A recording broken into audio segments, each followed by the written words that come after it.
20 amalan harian yang kalau kita lakukan dari 20 amalan harian ini, maka kita akan mendapatkan keajaiban yang belum pernah kita rasakan sebelumnya.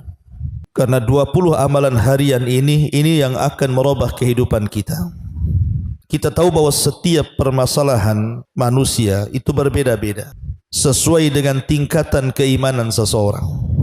Karena Allah Subhanahu wa taala apabila memberikan ujian, maka Allah akan melihat tingkat keimanan. Kalau imannya kuat, ujiannya juga berat. Kalau imannya lemah, ujiannya juga lemah. Karena Allah Subhanahu wa taala tidak pernah menguji manusia kecuali disesuaikan dengan kadar kemampuan imannya. Yang ingin saya katakan adalah setiap manusia itu pasti banyak masalah dalam kehidupan. Lah di antara yang bisa menyelesaikan masalah-masalah kita itu adalah dengan cara menyandarkan diri kepada Allah dengan memperbanyak amalan-amalan yang diajarkan Nabi kepada kita. Amalan apa saja ini yang bisa merubah kehidupan kita? Langsung saja, yang pertama, jangan pernah meninggalkan salat. Ingat, Allah Subhanahu wa taala mengatakan dalam surah Al-Baqarah ayat 45 dan 46, wasta'inu bis sabri was salah wa innaha lakabiratun illa 'alal khashiin.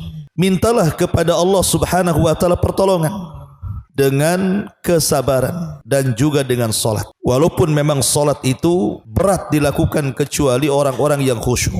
Siapa orang-orang yang khusyuk? Alladzina yadunnuna annahum mulaqu rabbihim.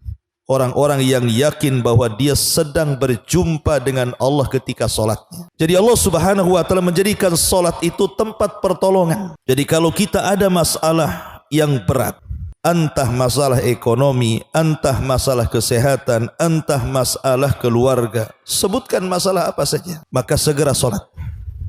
Karena Nabi SAW kalau ada masalah berat yang dia tidak bisa keluar dari masalah itu, maka Nabi SAW dikisahkan, kana Nabi SAW idza hajabahul amru fazi'a ila shalah. Rasul itu kalau ada masalah berat, maka Nabi SAW langsung solat. Kenapa Nabi SAW kalau ada masalah berat langsung solat? Karena dia tahu hanya dalam posisi solat itulah dia bisa mengadu kepada Allah Subhanahu wa taala. Satu-satunya perjumpaan kita dengan Allah di dunia ini adalah ketika solat.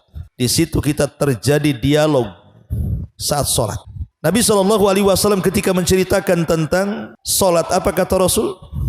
Allah berfirman dalam hadis qudsi bahwa aku jadikan solat itu dua bagian, satu untukku dan satu untuk hambaku. Apabila hambaku membaca alhamdulillahi rabbil alamin, maka Allah akan menjawab hamidani abdi. Apabila hambaku mengatakan ar-Rahman ar-Rahim, maka Allah menjawab asna alayya abdi. Apabila hambaku membaca maliki yaumiddin, maka Allah Subhanahu wa taala menjawab majadani abdi. Artinya bahwa solat itu dialog sebenarnya kita dengan Allah. Makanya dalam surah Al-Fatihah ketika kita membaca dalam solat itu harus dibaca secara tartil ayat per ayat. Karena setiap ayat ada jawabannya. Jangan membaca surah Al-Fatihah satu nafas pula dalam solat. Dan sunnahnya tartil ayat, satu ayat. Karena ada jawabannya masalahnya. Tetapi yang ingin saya katakan adalah Nabi SAW ketika ada masalah besar langsung solat.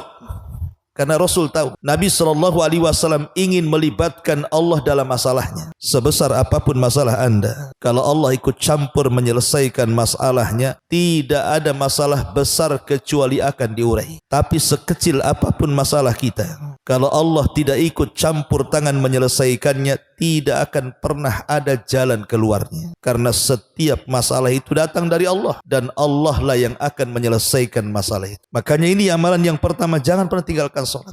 terutama solat wajib. Jangan pernah ditinggal. Syukur-syukur kemudian kita tambah dengan yang sunnah. Karena Nabi SAW mengatakan, wala yazalu abdi yataqarrabu ilayya bin nawafil hatta uhibbahu. Ketika seorang hamba terus menerus melaksanakan yang wajib, kemudian diselingi dengan sunnah-sunnahnya, bukan hanya solat wajib tapi juga solat sunnahnya, maka Allah katakan hatta uhibbahu, sampai akhirnya aku pun jatuh cinta dengan hamba itu. Bayangkan kalau Allah Subhanahu wa taala sayang dan cinta dengan kita, tentu apapun yang kita hajatkan Allah akan kabulkan. Kayak antum lah, kalau lagi sayang dengan istri, cinta dengan istri, apapun yang diminta istri diupayakan kita kabulkan. Karena orang yang mencintai kepada orang yang dicintai pasti akan mentaati. Apalagi yang mencintai kita Allah, ikhwan. Yang mencintai Allah, yang memiliki langit dan bumi dan seluruh kekayaan yang ada di alam semesta ini. Maka apapun yang kita hajatkan pasti Allah kasih itu.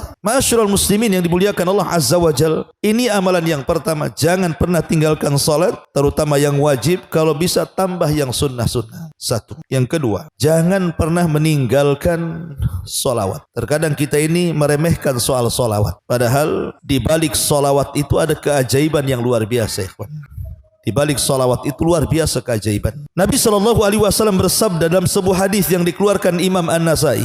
Apa kata Rasul? Man shalla alayya salatan wahidatan sallallahu alaihi ashra salawatin wa khuttat anhu ashra khatawatin wa rufi'at lahu ashru darajatin. Kata Nabi SAW, barang siapa yang bersalawat kepadaku satu kali saja, maka Allah Subhanahu wa taala akan bersalawat kepada kita 10 kali lipat. Apa makna salawat?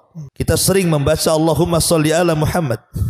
Atau kalau kita menulis nama Rasul mesti Muhammad sallallahu alaihi wasallam. Kita sering mengucapkan salawat Allahumma sholli ala Muhammad sallallahu alaihi wasallam.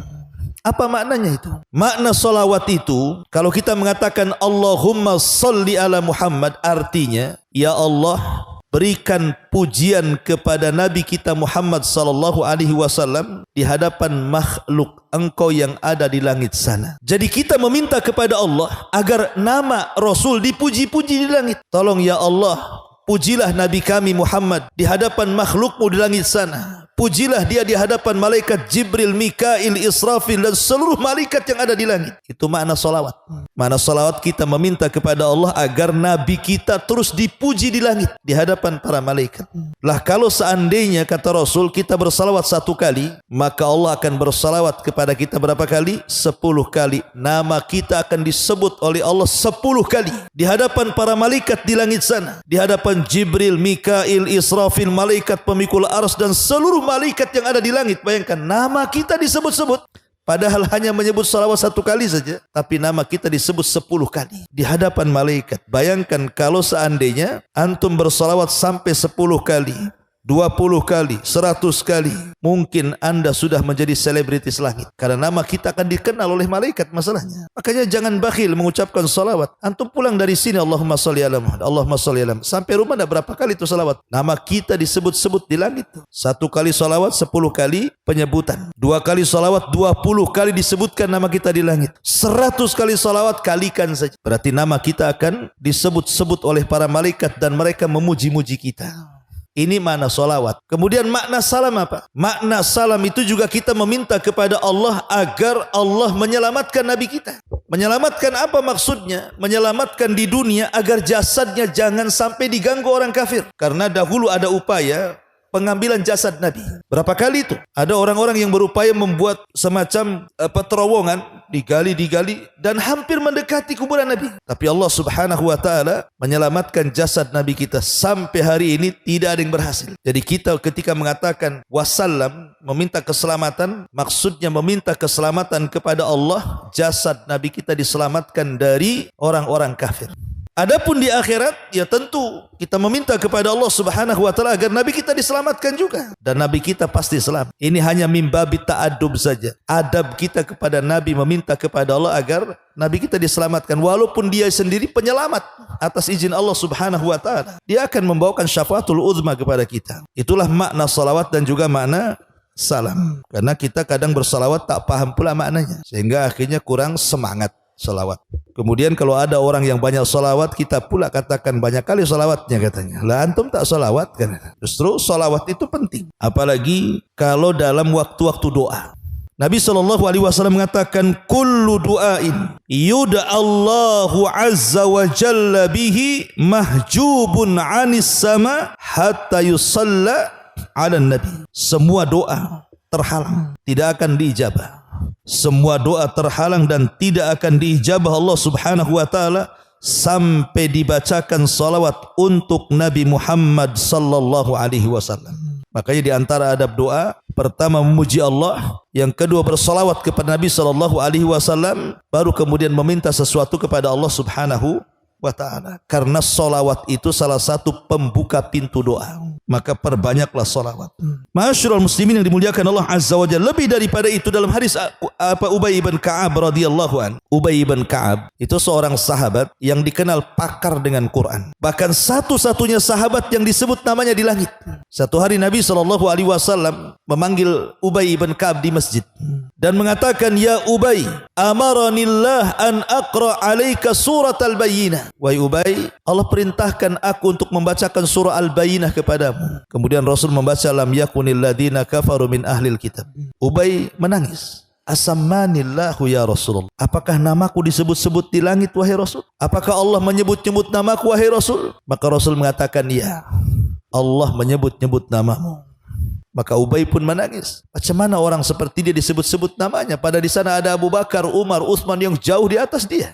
Lah Ubay bin Ka'ab ini satu hari bertanya soal salawat kepada Rasul dalam doanya. Dan dia mengatakan, ya Rasulullah, aku sanggup menjadikan seluruh doaku diisi dengan salawat. Apa kata Nabi SAW? Kata Nabi, idzan tuqfa hammuk wa yughfar laka dzambuk. Kalau itu kau lakukan wahai Ubay, semua masalahmu akan hilang dan semua dosamu akan diampuni. Jadi kalau antum banyak masalah, banyak sholawat, insyaallah masalah itu akan terurai sedikit. Ini yang kedua. Yang ketiga, perbanyak istighfar. Astaghfirullah, astaghfirullah, astaghfirullah. Itulah istighfar. Istighfar itu diambil dari tiga kata, ghain, gha, fa, ra. Ghain, fa, dan ra. Ghafar. Apa ghafar itu?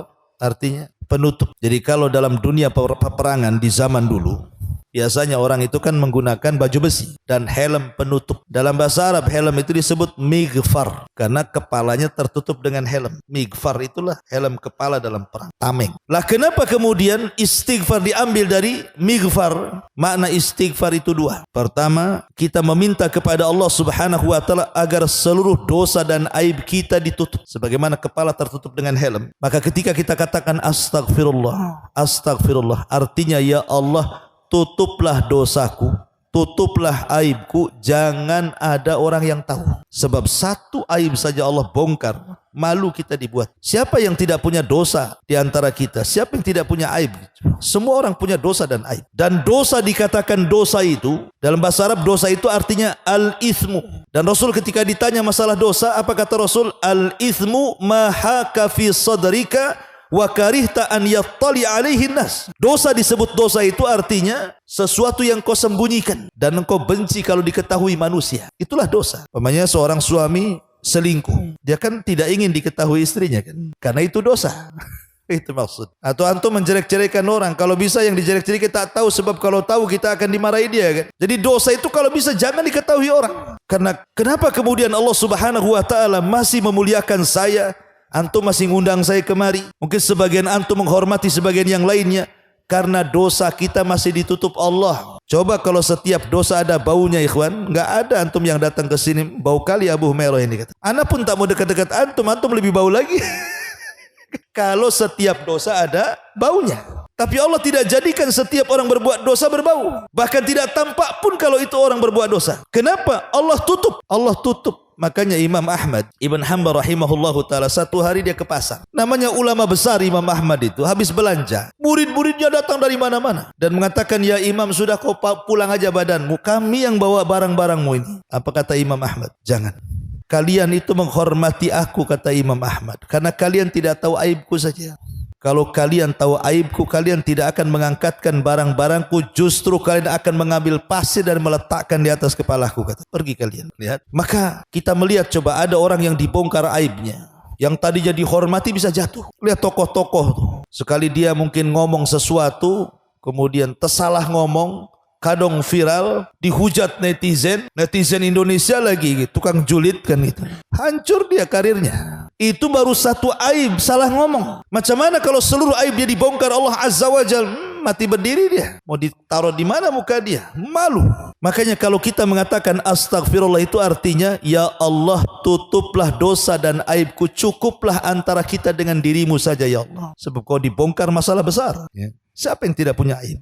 Ini mana istighfar yang pertama? Mana istighfar yang kedua? Karena kita ini tidak mungkin lepas daripada dosa. Tidak ada manusia yang bersih dari dosa. Maka kita meminta kepada Allah agar dosa-dosa kita ini tidak diazab dan diampuni Allah Subhanahu wa taala. Makanya ada hadis yang panjang, hadis tentang hisab yasir, hisab mudah. Jadi nanti pada hari kiamat ada orang yang didatangkan di hadapan Allah di halayak orang ramai, tapi Allah tutupi antara dia dengan manusia. Kemudian Allah mengatakan, ata'rifu dzamba kadza, wahai fulan, bukankah engkau sudah melakukan dosa ini itu, dosa ini itu? Maka orang ini mengatakan, tentu ya Rabb, aku melakukannya. Kemudian Allah mengatakan, kalau begitu apa yang kau harapkan dari dosamu? Maka orang ini mengatakan, ampunanmu ya Rabb, aku hanya ingin ampunanmu. Maka Allah Subhanahu wa taala mengatakan, ya fulan laqad satartuka fid dunya wa ghafartu lakal yaum. Dulu engkau di dunia kututup aibmu, sekarang di akhirat ku ampuni dosa. Itulah makna istighfar. Jadi ketika kita mengatakan astaghfirullahal azim, astaghfirullahal azim, artinya ya Allah tutup aib dan dosaku dan jangan kau azab aib dan dosaku di akhirat. Kan enak permintaannya. Antum kira istighfar itu apa? Istighfar itu astagfirullah, astagfirullah gitu saja. Dah ada maknanya di situ. Makanya kalau orang tahu istilah, tahu makna, semangat bacanya. Kayak sholawat tadi kan semangat bacanya. Allahumma sholli ala Muhammad 10 kali nama kita disebut-sebut malaikat sana. Di depan Jibril lagi disebut nama kita. Ketemu aja enggak dengan Jibril kita. Tapi nama kita di depan Jibril disebut-sebut Allah sebenarnya. Enggak apa-apa enggak jadi selebritis Jakarta. Yang penting nama kita menjadi selebritis langit kan lebih mulia. Ada orang yang tidak dikenal manusia tapi dikenal di tengah-tengah malaikat. Ini yang ketiga, perbanyak istighfar. Karena istighfar ini bisa mengatasi masalah. Semua masalah bisa dengan istighfar.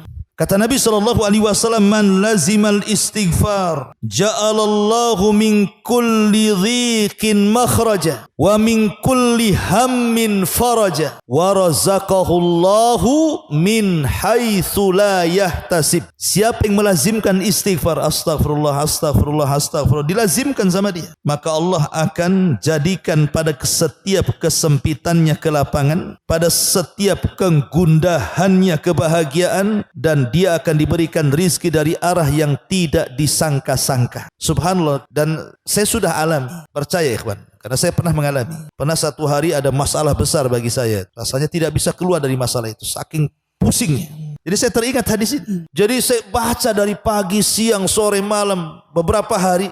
Masya Allah, memang betul kata Nabi. Rupanya masalah itu terurai sedikit. Ada benang merah yang kita bisa tarik. Antum bisa coba. Ya. Kalau antum ada masalah, banyak istighfar. Itu hati yang sempit itu makin tenang.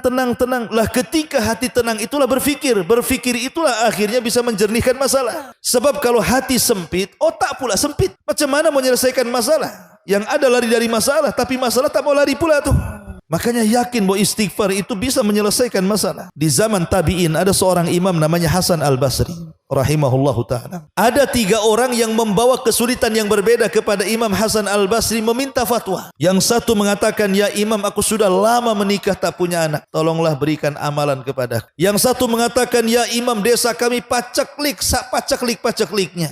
Tidak pernah turun hujan sampai gersang kering kelontang. Kira-kira amalan apa yang bisa menurunkan hujan? Kata. Yang ketiga mengatakan, ya imam, aku sudah bekerja ngalor ngidul ngetan ngulon bahasanya. Gak kaya-kaya juga. Apa kata Imam Hasan Al-Basri? Istaghfiru rabbakum. Jawabannya untuk 3 masalah 1. Perbanyak istighfar katanya. Orang-orang mengatakan, ya imam, masalah kami beda-beda. Kenapa jawabannya 1? Suruh istighfar katanya. Maka Hasan Al-Basri menukilkan perkataan Nabi Nuh alaihi salam yang disebutkan dalam Al-Quran surah Nuh. Apa kata Hasan Al-Basri? Bukankah Allah yang berfirman dalam surah, "Fakultu astaghfiru rabbakum innahu kana ghaffara yursilis samaa alaikum midrara wa yumdidkum bi amwalin wa banin wa yaj'al lakum jannatin wa yaj'al lakum anhara ma lakum la tarjuna lillahi waqara." Nuh berkata kepada kaumnya, perbanyaklah istighfar, ucapkan astaghfirullah, karena banyaknya kalian mengucapkan astaghfirullah itu akan menjadikan apa? Yursilis sama alaikum midrara, Allah akan hujani kalian. Wa yumdidkum bi amwali wa banin, Allah akan perbanyak harta dan keturunan kalian. Wa yaj'al lakum jannatin wa yaj'al lakum anhara,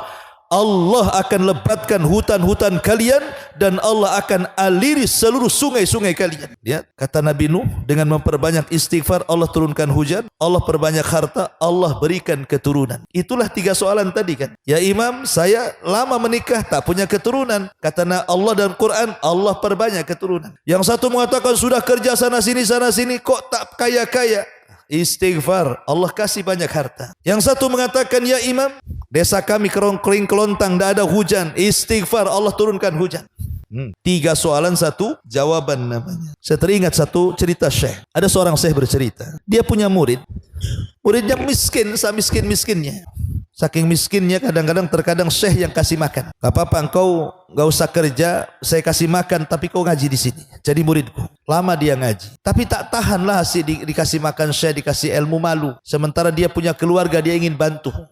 Akhirnya sudah beberapa tahun dia resign, dia minta sama syekhnya diizinkan untuk keluar mencari pekerjaan. Akhirnya pergi dia. Adalah sekitar 5-6 tahun atau 7 tahun tidak pernah berjumpa dengan syekh. Tiba-tiba kemudian satu hari dia bawa mobil yang sangat mahal sekali harganya, datang bertandang kepada gurunya syekhnya ini. Syekhnya kaget, disangka dia rental. Ini mobil siapa? Rental di mana? Katanya. Enak saja, ini mobilku lah syekh, katanya. Udah 7 tahun kan. Ini baru 1 katanya. Di rumah ada lagi. Kagetlah saya ini. Cemana kok bisa banyak mobilnya itu, di fotokopi apa? Akhirnya dia cerita bahwa dia sudah kaya. Dia ingin bersedekah kepada syekh. Jadi syekh ini kan heran. Ini anak murid dia itu tak punya skill kerja. Sudah hilang 7 tahun, 8 tahun, tiba-tiba pulang sudah kaya. Jadi kata syekh ini, apa rahasiamu katanya? Kenapa kau jadi kaya sekarang? Maka dia bercerita, ketika aku keluar dari majelis ini syekh, aku pun pusing kerja. Sana kerja susah, sini kerja susah. Aku teringat dengan hadis tentang keutamaan istighfar. Sambil mencari kerja, sambil terus berusaha, setiap hari aku mengucapkan istighfar itu 10.000 kali. 10.000 kali, cuman ngitungnya. Setiap hari 10.000 kali. Astagfirullah. Sambil cari kerjaan. Tidak kurang dari setahun katanya. Tiba-tiba Allah mudahkan semuanya. Ini kisah nyata. Ya. Seorang syekh bercerita, cobalah Ustaz, tahun depan masih miskin, udah takdirnya mungkin antum miskin tuh. Gitu.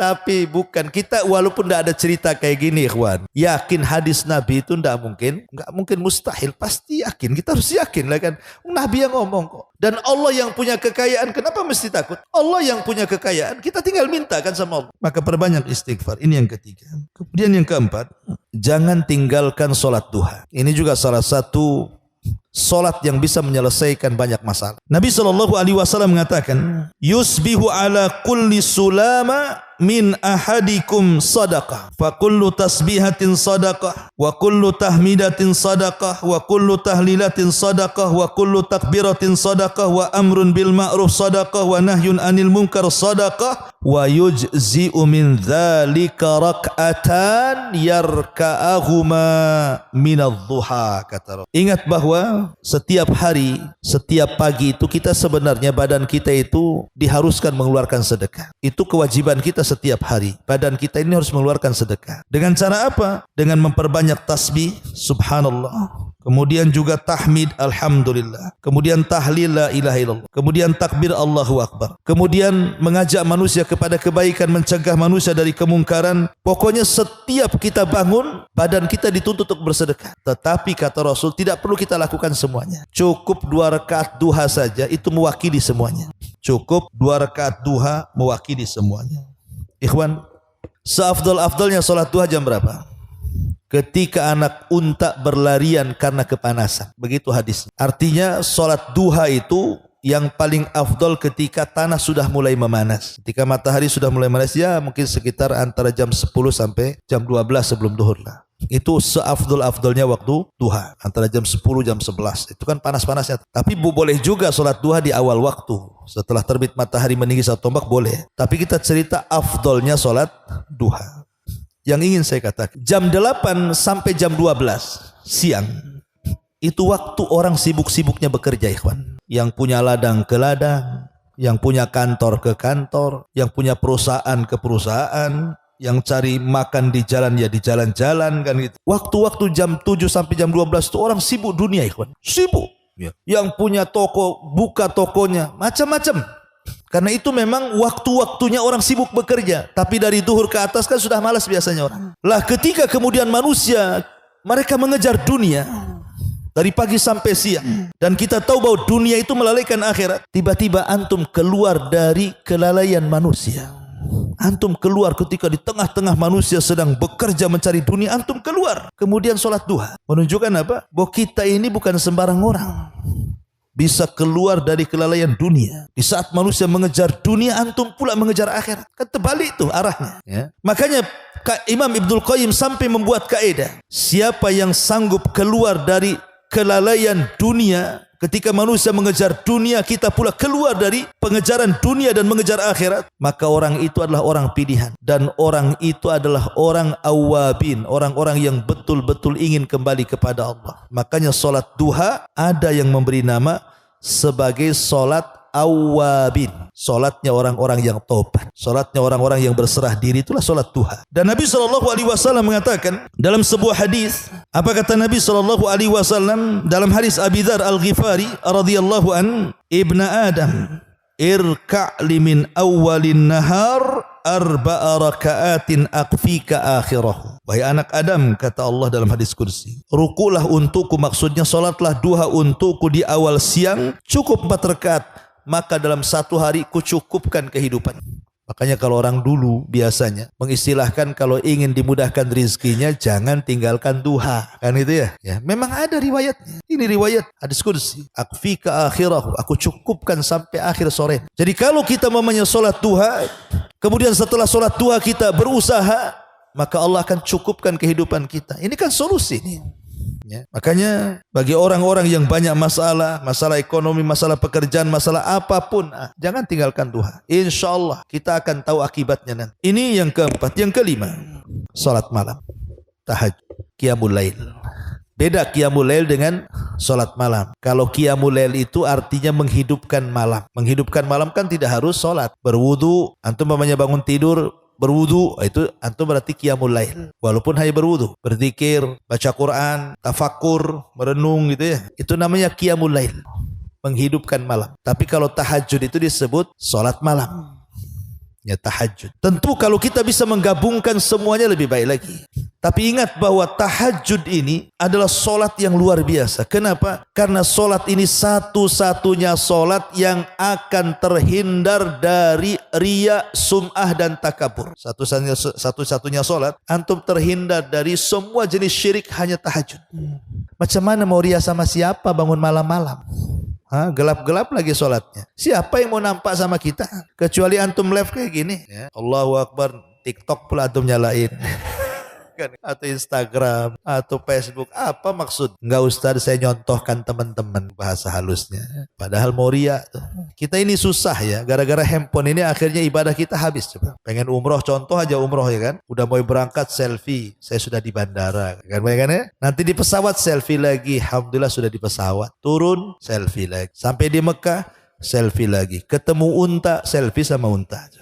Coba seperti itu. Ya. Kan repot jadinya. Jadi ibadah mulia sudah ngabisin duit coba ya. Hilang, gak ada apa-apa. Gara-gara handphone itu. Ya gak seru Ustaz. Kalau orang gak tahu saya umroh ya gak tahu. Ya memang harusnya seperti itu. Ibadah itu disembunyikan. Kalau bisa jangan cari travel di sini. Kalau orang sini cari travelnya di Batam sana. Promosi. Jadi orang sini gak tahu kalau antum umroh kan. Tahu-tahu botak saja. Kata orang sini, kenapa dibotak? Tak adalah gatal kepala. Kan gitu. Jadi orang gak tahu kalau kita habis umroh kan. Ini enggak. Sengaja pakaian ihramnya dibawa ke masjid pula coba. Subhanallah. Memang handphone ini buat masalah.